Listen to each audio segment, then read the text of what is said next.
నమస్తే TV triple 9 news ఇక వార్తల్లోని వివరాలు చూద్దాం. భద్రాద్రి కొత్తగూడెం జిల్లా ఇల్లందు పట్టణం ఇల్లందు మున్సిపాలిటీ ఎంతో ప్రతిష్టాత్మకంగా తీసుకుని నిర్మించిన లేక్ వ్యూ చిల్డ్రన్ పార్కును నేడు ఇల్లందు శాసనసభ్యులు శ్రీ కోరం కనకయ్య ప్రారంభించారు.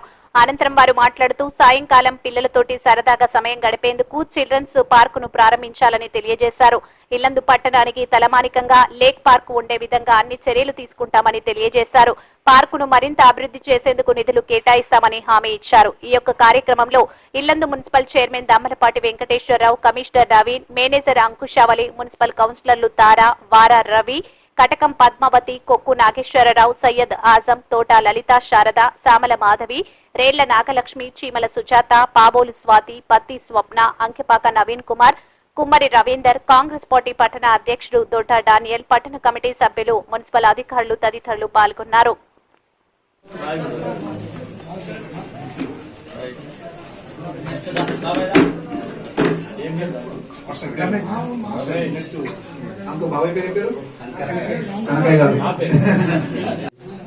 కౌన్సిల్ సభ్యులందరూ కూడా ఒక నిర్ణయం తీసుకుని మళ్ళా అది ఓపెన్ చేసుకుని సుందరంగా తీర్చిదిద్దుకున్నటువంటి ఈ పార్కుని ఇప్పుడు పెద్దలు రోజుగా చెప్పారు. ఎలాంటి అసంఖ్య కార్యక్రమం జరగకుండా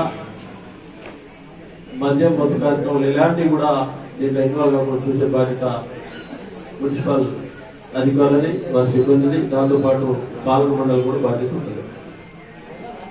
ఇది గతంలో చూసినట్టు ఈ ప్రాంతం మొత్తం బొగ్గుమయంతో ఉంటే ఎలాంటి మరి వీటికంటే పిల్లలు కానీ అదేవిధంగా పెద్దలు కానీ రిలాక్స్ కోసం ఒక ఆదివారం రోజు ఒక పూట చక్కగా మంచి భోజనం తిని ఒక చల్లటి ప్రదేశంలో ప్రయాణం చేసే ఆలోచన ఉన్నటువంటి పరిస్థితుల్లో ఈ ప్రాంతంలో ఈ చక్కటి పార్క్ ఏర్పాటు చేసుకుంటున్నది ఇల్లందు పట్టణ ప్రజలందరూ కూడా ఇది గొప్పగా వరంగా భావించాలి. ఎందుకంటే గతంలో ఎక్కడ లేని విధంగా మరి ప్రాంతంలో ఒక పార్క్ రావడం అనేది మంచి ఆలోచన. దీన్ని ఎలాంటి ఇబ్బంది లేకుండా ఒక టికెట్ పెట్టుకుని జాగ్రత్తగా ఒక రాత్రి పూట జరిగేటువంటి అసాంఘిక కార్యక్రమాలను అడ్డుకునే విధంగా చక్కటి సిబ్బంది ఏర్పాటు చేసుకుని ముందుకు పోవాల్సిన అవసరం ఉంది. ఎలాంటి ఇబ్బందులు వచ్చినా కూడా మనం దాన్ని పరిష్కరించే మార్గం దశలో పనిచేయాలి. సిబ్బందితో పాటు పాలకవర్గం కూడా గట్టి నిర్ణయాలు తీసుకోవాలి. ఇప్పుడు ఇంతకుముందు చెప్పారు, ఇప్పుడు పంతొమ్మిది ఉచితంగా పంపించాలి. నాకు ఫోన్ చేసి మరి మా అబ్బాయి మా బంధువులు వచ్చారు, టికెట్ ఇవ్వడం పంపించాడని చెప్పి ఆలోచన అందరూ కూడా మానుకొని అందరూ కూడా కలిసికట్టుగా దీన్ని గొప్పగా ముందుకు నడిపించే విధంగా ప్రయత్నం చేయాల్సిన అవసరం అందరికీ ఉంది. ఇలాంటి పార్కులు ఎక్కడ లేవు. దాదాపు ఇల్లందులో ఉన్నటువంటి పరిస్థితి చూసినట్టు మన గతంలో చూస్తే ఎక్కడ చూసినా కూడా బొగ్గుమయంతో ఉండేటువంటి పరిస్థితి, పరిశుభ్రం ఉంచుకునే ప్రాంతం ఒక్కడే కనిపిస్తుంది. ఎందుకంటే ఎక్కడ చూసినా కూడా అంతా కార్మికులే కదా, కార్మిక లోకం కూడా తగ్గిపోయింది. అప్పుడు మైండ్స్ ఉండే పెద్ద పెద్ద బొగ్గు మైండ్. ఇప్పుడు ఒకటే ఉంది. ఇప్పుడు కోయగూడ ఒక కోసి ఉంది, ఇక్కడ ఒక జేకే కోసి ఉంది. రేపు జరిగితే కోసుపల్లి ఒకటి నిర్మాణ దశలో. వీటన్నిటి కూడా మరి ఇది ఒక చక్కటి పార్కుని అందరం కలిసికట్టుగా ముందుకు తీసుకుపోవాల్సిన బాధ్యత ఉందని చెప్పి మరి సందర్భంగా తెలియజేస్తూ, తెలంగాణ రాష్ట్రంలో గతంలో అంటే 2014లో పక్కన ఉన్నటువంటి చెరువుకి మరి ట్యాంక్ బండ్ చేయాలని చెప్పి కారణంతో సుమారు పెద్ద ఎత్తున నిధులు కూడా తీసుకోవడం జరిగింది. దాన్ని కూడా మరి కాంట్రాక్ట్ నిర్లక్ష్యం లేకపోతే పూర్తిగా కాదు పదార్థాలు విజిట్ చేయాలి. దానికి కూడా అనేది కలిసి ఉంటే ఆహ్లాదకరంగా ఉండేటువంటి కార్యక్రమం. సాయంత్రం కూడా చెరువుకట్ట మీద వాకింగ్ కానీ ఉదయం కూడా మరి వాకింగ్ చేసే కార్యక్రమం మంచిగా ఉంటుంది. దాంతోపాటు రిలాక్స్ కోసం ఈ ప్రాంతం వచ్చి కూర్చున్నటువంటి అవసరం చాలా మరి పట్ట ప్రజలకు బాగా ఉపయోగపడుతుంది. తప్పకుండా దీని అందరం కలిసికట్టుగా మంచిగా చూసుకోవాల్సిన బాధ్యత ఉందని చెప్పి మరి సందర్భం తెలుసు. ముందుగా పాలక మండలితో పాటు మున్సిపల్ చైర్మన్ గారు, కౌన్సిలర్ అందరూ కూడా మరి ధన్యవాదాలు, నమస్కారం. ఎందుకంటే గొప్ప కార్యక్రమాన్ని ఏర్పాటు చేసుకొని ఎప్పటి నుంచో మరి పాడుపడినటువంటి పార్కులు తిరిగి నిర్మాణం చేసినటువంటి మరి మున్సిపల్ సిబ్బందితో పాటు మున్సిపల్ అందరూ కూడా పేరు పేరున ధన్యవాదాలు, నమస్కారం. ఈరోజు ఇల్లందు మున్సిపాలిటీ పరిధిలో ఉన్నటువంటి లేక్ వ్యూ చిల్డ్రన్ పార్కుని ఓపెనింగ్ చేయడానికి వచ్చినటువంటి గౌరవ శాసనసభ్యులు సోదరులు శ్రీ కోరం కనకన్న గారికి, అదేవిధంగా ఈ యొక్క వార్డు కౌన్సిలర్ గౌరవ కౌన్సిలర్ గారు తారా గారు, అదేవిధంగా మిగిలినటువంటి గౌరవ కౌన్సిలర్స్ అందరికీ, అదేవిధంగా ఇక్కడికి ఇచ్చేసినటువంటి పట్టణ ప్రముఖులకు, పార్టీ నాయకులకు, అదేవిధంగా టౌన్ ప్రెసిడెంట్ డానియల్ గారు, పాత్రికేయ మిత్రులందరూ కూడా నమస్కారం.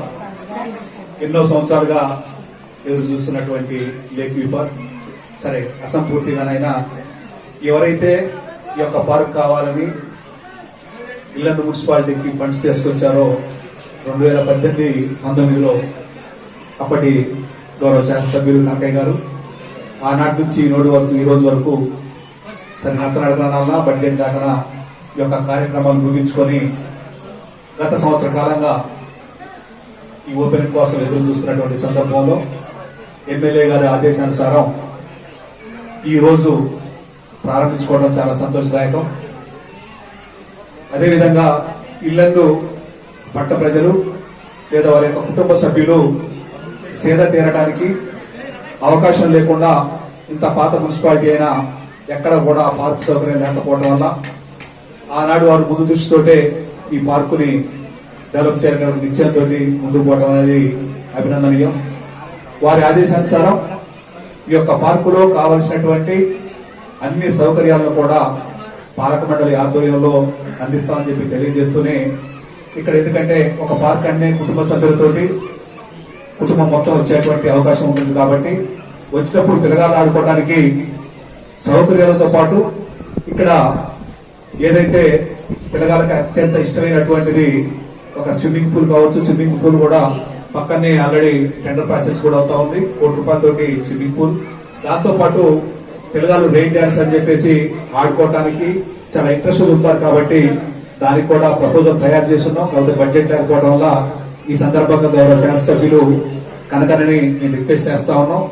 దాంతో పాటు సాయంత్రం పూట ఆహ్లాదకరంగా ఇక్కడ ఉండటానికి చిన్న చిన్న బర్త్డే పార్టీలు కావచ్చు, ఎందుకంటే ఫంక్షన్ల కన్నా ఓపెన్ గా పార్టీలు చేసుకోవడానికి అందరూ కూడా శుభకత వ్యక్తం చేస్తా ఉంటారు కాబట్టి దాన్ని దృష్టిలో పెట్టుకొని ఈ వారం 10 రోజుల్లో చిన్న స్టేజీతో పాటు వివిధ క్రికెట్ మ్యాచ్లు కావచ్చు, ఏమైనా మ్యాచ్లు జరిగేటప్పుడు కూడా ఐపీఎల్ లాంటి లేదా కబడ్డీ పోటీ లాంటివి జరగడానికి కూడా ఒక టికెట్ సిస్టమ్ పెట్టేసి దీని మెయింటెనెన్స్ ని ఏరియాలో చెప్పేసి ఆ స్టేజీ మీద కూడా చూసే విధంగా ఏర్పాటు చేయాలని చెప్పి పాలక మండలి గతంలో నిర్ణయం తీసుకోవడం జరిగింది. ఆ నిర్ణయాలకు అనుగుణంగా గౌరవ కౌన్సిలర్ సహకారంతో, గౌరవ శాసనసభ్యులు కనకన్న గారి సహకారంతో ఖచ్చితంగా ఈ పార్కుకి మంచి గుర్తింపు వచ్చే విధంగా మీ శాయశక్తిగా ప్రయత్నం చేస్తామని చెప్పి తెలియజేస్తా ఉన్నాం. సంవత్సర కాలంగా ఈ పడ్డటువంటి చిన్న ఇక్కడ ఉన్నటువంటి పార్క్ ఓపెన్ చేద్దాం అనుకున్నప్పటికీ కొన్ని పరిస్థితులు చేయలేకపోయినాం. అడిగిలాగా పెరిగినటువంటి ఒక దీనిని మొన్న 6వ తారీఖు నుంచి ఈ రోజు వరకు దాదాపు రోజుకి 12 గంటలు పనిచేసినటువంటి మా శానిటరీ సిబ్బందికి, అదేవిధంగా అధికారుల భాగంగా పనిచేసేటువంటి ఒక 7 కార్మికులు ఉన్నారన్న వాళ్ళు మొత్తం దురదండాలతో పాటు ఎన్నున్నా కూడా వాళ్ళు మొత్తం కూడా వారి యొక్క శ్రమ దోపిడీ కూడా చేసుకున్నాం. మేము అంత పనిచేస్తున్నారు. ఈ రోజులు కూడా ఏ ఒక్కరిని కూడా బయట పెట్టకుండా వాళ్ళే చక్కగా చేసినందుకు వారికి కూడా ఈ సందర్భంగా ధన్యవాదాలు తెలియజేసుకుంటూ అధికారులు కూడా ప్రత్యేకంగా, ఎందుకంటే ఈ 3 రోజుల నుంచి ఉదయం 5 గంటల నుంచి సాయంత్రం 8 గంటల దాకా ఇక్కడే ఉండి పర్యవేక్షించినటువంటి ప్రతి ఒక్క అధికారి కూడా ఈ సందర్భంగా ధన్యవాదాలు తెలియజేసుకుంటూ ఈ యొక్క కార్యక్రమాన్ని ఉద్దేశించి గౌరవ కౌన్సిలర్స్ ఎవరైనా మాట్లాడాల్సిందిగా కోరుతాము. కలెక్టర్ ద్వారా మేము అవార్డు కూడా అందుకోవడం జరిగింది. ఈ ప్రోగ్రామ్ మెయింటైన్ చేసుకుంటూ ఆ కలెక్టర్ కూడా ఎక్కడికైనా మా గ్రూప్ గురించి చెప్పుకునేవాడు. ఫలానా గ్రూప్ వీళ్ళందరూ ఇట్లా మెయింటైన్ చేస్తుంది, మీరు అందరు ఇచ్చేయాలని వాళ్ళకు కూడా ఆ రోజు చెప్పేవాడు. కానీ మేము అప్పుడు 7 సంవత్సరం చాలా ఆనందంగా అందరం మెయింటైన్ చేస్తాం. మళ్ళీ పార్క్ కూడా ఇప్పుడు ఆనందంగా శుభ్రంగా ఉంచాలి. కొంచెం ఇక్కడ కస్టమర్లు ఎక్కువ పెట్టుకోవాలి, ఎందుకంటే ఐస్ క్రీమ్ల బండ్లు అవి మనం లోపల పెట్టుకుంటే మీరు తాళాలు వేసుకోకుండా నైట్ మాయమైంది. ఆ కష్టాలు కూడా అనుభవించి నష్టపోయిన రోజులు కూడా మాకు చాలా ఉన్నాయి. మరి అన్న కనకన్న చేతుల మీద మున్సిపల్ చైర్మన్ విశాల్ చేతుల మీద జరగడం, తార అధ్వర్యం ఉండడం చాలా ఈ 2 విషయాలని దృష్టిలో ఉంచుకొని ఆ పిల్లలు వస్తారు, ఆడవాళ్ళు వస్తారు, ఓటీలు కూడా వస్తారు. వీళ్ళ భార్య ఆడపిల్లలకి యూతి జరగకుండా వీళ్ళని కూడా కాపాడాల్సిన బాధ్యత మున్సిపల్ పాలక మండలిదా పోలీసు వారిదా అన్నది మీరే డిసైడ్ చేసుకొని దీంట్లో వచ్చే ఆడపిల్లలకి ఆడవాళ్ళకి కానివ్వండి ఎలాంటి ఇబ్బంది కలగకుండా కాపాడాల్సిన బాధ్యత మీదని ఈ సభాముఖంగా గట్టిగా చెప్తున్నా. మత్తు పదార్థాలకు అనుమతి ఇవ్వదని కూడా మరీ చెప్తున్నా. ఎందుకంటే దావతులు యువతులు పేరు తాగిన తర్వాత రకరకాల అవకాశాలు జరుగుతున్నాయి. ఇది అందరికీ తెలిసిన విషయమే. కాబట్టి అలాంటి వాటికి అవకాశం ఇవ్వద్దు. ఎలాంటి అసాంఘిక కార్యకలాపాలు కూడా ఇది నెలవకూడదని సభాముఖంగా కోరుకుంటూ ఈ అవకాశం ఇచ్చిన పెద్దలకు ధన్యవాదాలు తెలుపుకుంటున్నాం. జై తెలంగాణ. వార్తలు ఇంతటితో సమాప్తం. మళ్ళీ తిరిగి ప్రసారం అయ్యే టీవీ 999 న్యూస్ లో కలుద్దాం. అంతవరకు సెలవు.